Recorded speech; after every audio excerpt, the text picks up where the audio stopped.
Growing up in the United States is different because we grew up knowing that the problem was competition.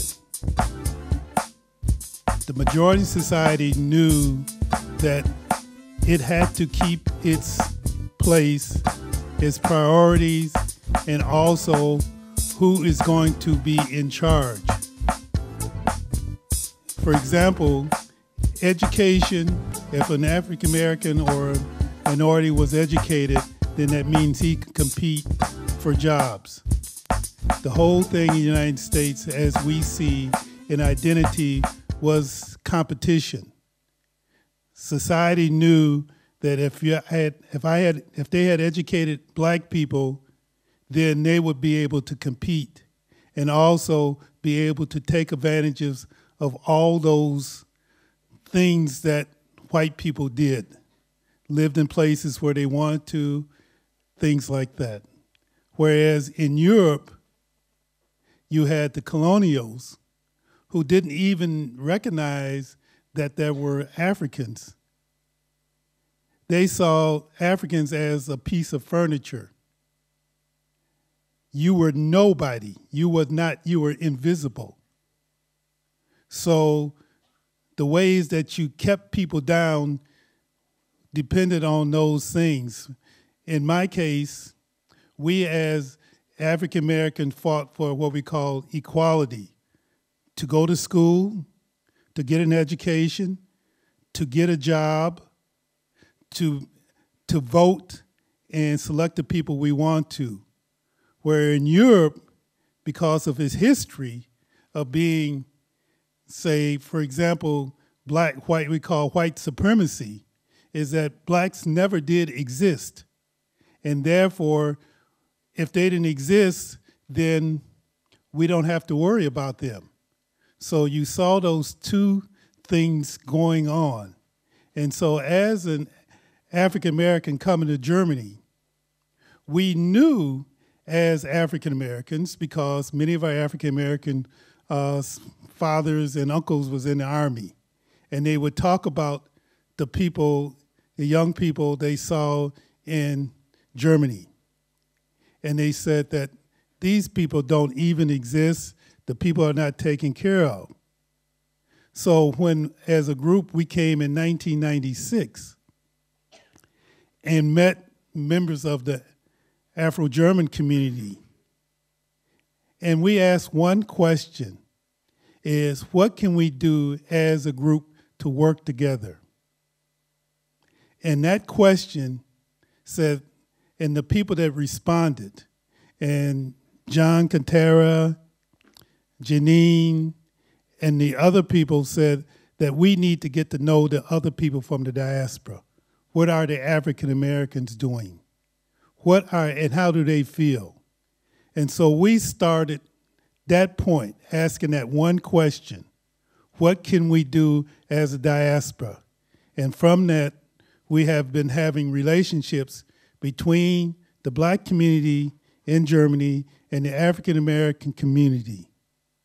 And this was the first time that a group of the diaspora that came to the United States and visit the African community specifically, not as a tourist and not as the United States. And so we feel very, very happy about that. And I think that was the starting of that dialogue between the African American community and the black community in Germany. In the past, it was both done on an intellectual level, Du Bois University, but never on a community level. And I just want to say quickly how I got involved personally in working with the diaspora. My background is a professor, administrator, and also a community worker. So when I came to Germany, at the request of my wife and the people from the Goethe Institute, because my Deutsch war schlecht and still noch schlecht. And I was in Heidelberg. And I was on the train, and I had been at the Goethe Institute at Schwäbisch Hall for 2 weeks and haven't seen one black person. And so I heard these two African-American sounding people speaking. I was on this side of the train track, and they were on that side of the train track. So I heard that, and my first instinct was to go and says, "Hello, brothers and sisters." But I would know that they would say, "Who's this crazy person?" So I just waited until we got on the train because we were both going to Mannheim. And I started talking to the couple, which looked African American. And I talked to the young man, and he was the son of a soldier. And they were retired, and he was staying in Germany now, working. And this was going along for 10 minutes, the conversation. And then I asked his wife, looking at his wife, and says, "Oh, when was the last time you've been at home?" Been home, thinking that she's from the States.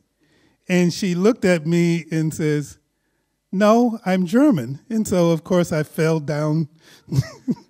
And so she said, and this is what really started me to talk about and work with the black community. She said, my mother's German, I speak German, I go to German schools, but my German people do not feel like I'm German.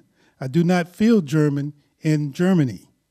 And from that was the start of working with the diaspora, because when I went home and told my wife, which is in the audience, I said that we must do something, because there is no reason where a person should be denied their birthright based on their color.